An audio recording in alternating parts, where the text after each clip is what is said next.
Brakathiya Howell, Brakathiya Shai, Brakathiya Howell, Brakathiya Shai, Brakathiya Howell, Brakathiya Howell, Bashim Yao Shai, Bahashim, Rakak Kodash, double honors to the apostles and the elders of Great Millstone, true well. Salutation to the hopeful elect out there, you Akim Tazadakim that do this thing in the most truth and sincerity. On the Pre-Shaman, this week's to the point. We're going to be dealing with a scripture that's pretty much the backbone to any close to all Israelite groups out there, and this is Deuteronomy 28 and 68. Now, I know above I have Deuteronomy 28 and 48 with the picture, which is also a great one. I'm going to read it. It says, and he shall put a yoke of iron upon thy neck until he have destroyed thee. And then, the person that put together this picture says, so who are those fake Jews? And true, those so-called Jews, they, even in the so-called Holocaust, which is, that's a lot of propaganda there, they didn't have yoke of irons around them, right? The Negroes came here in cargo slave ship, fulfilling the scripture that I'm about to read. And not only did the Negroes come here, but the Latinos and Native Americans being exported in cargo slave ships, fulfilling the prophecy. So this is Deuteronomy 28:68. It says, and the Lord, Yahweh Shem Yahushua, shall bring thee into Egypt again. Now, Egypt just means bondage. The book in Revelations 11 and 8 says, their dead bodies shall lie in the land that is spiritually called Sodom and spiritually called Egypt. And there's no account of the ancient Israelites in the Bible going back into Egypt again. All right. When did this particular scripture take place? It took place during what they call the transatlantic slave trade, which three different nations, the Edomites, the so-called white people, the Ishmaelites, so-called Arabs.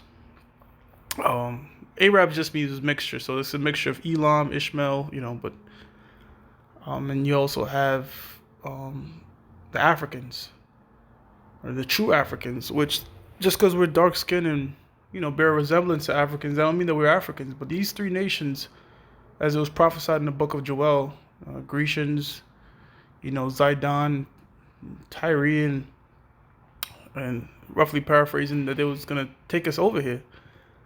And it happened, fulfilled prophecy. Now the yoke of iron that are around our necks is not actual iron, but it's a form of contracts. You're subject to payments here, bills upon bills, and you can't leave here without a passport. So you're pretty much a slave here still.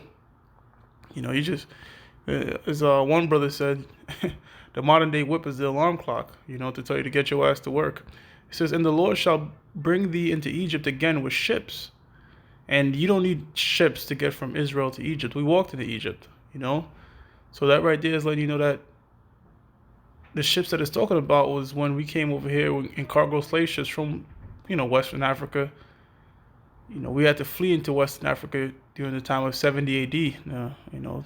Vespasian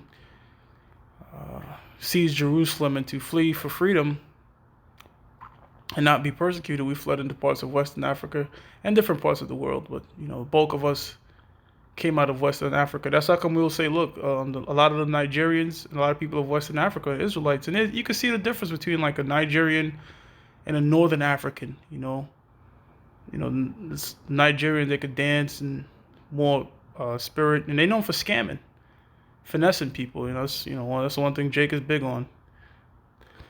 It says, by the way whereof I spake unto thee, thou shalt see it no more again. Now, what's it talking about? It's talking about our homeland. We're not going to see our homeland anymore as a people. Yes, you could take a plane ticket and fly over there to Israel, but how many of you Negroes, Latinos, and Native Americans got it like that, to fly out to Israel and even have passports, right?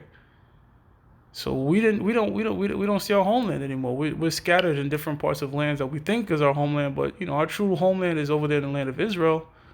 But we've been so gone from our heritage that that had to also fulfill prophecy. It says that thou shalt see it no more again, and the next time we're going to see Israel, the Lord is going to take us back in there as a people, as it says in the book of Isaiah, the 14th chapter. The so-called Jews that live over there in the land of Israel, they got over there through a declaration passed by Arthur Balfour during World War II. So that didn't fulfill any prophecy. The prophecy said the Lord is going to take us there. How the Lord is going to take us there? Well, we came to Egypt in ships, and we're going to leave in ships, so-called spaceships. what they call UFOs, the chariots of the Lord.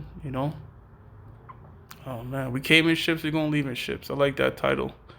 It says, "Thou shalt see it no more again, and there you shall be sold unto your enemies." Now, who are our enemies? Psalms the 83rd chapter tells us that pretty much all the nations are our enemies, man.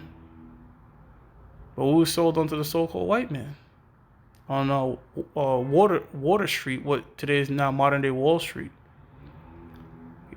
What really built this nation up was the slaves. This nation was built upon the blood, sweat, and tears of the Negroes, Latinos, and Native Americans. Man, just read about the Trail of Tears. How much Native Americans had to die from all these different diseases after they helped the so-called white man. The snake stabbed them in the back and destroyed them as a whole.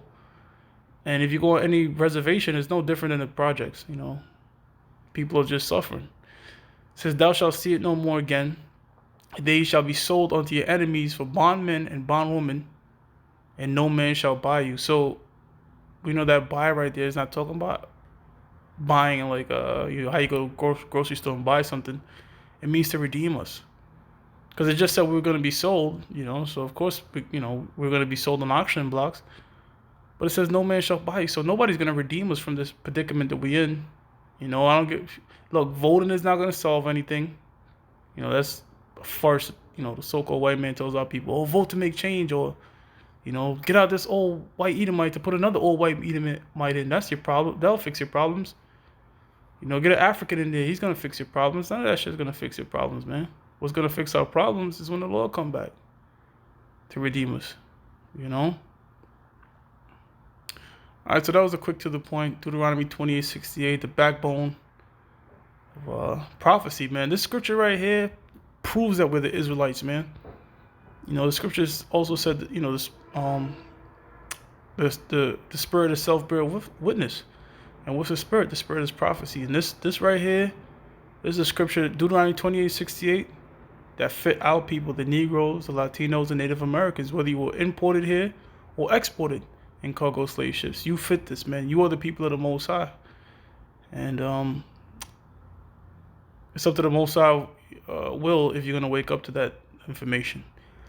Okay, I'm going to give all praises to Yahweh, Ba'ashem Yahweh Shai, Ba'ashem Rakakwadash, double honors to the apostles and the elders of Great Millstone True Well.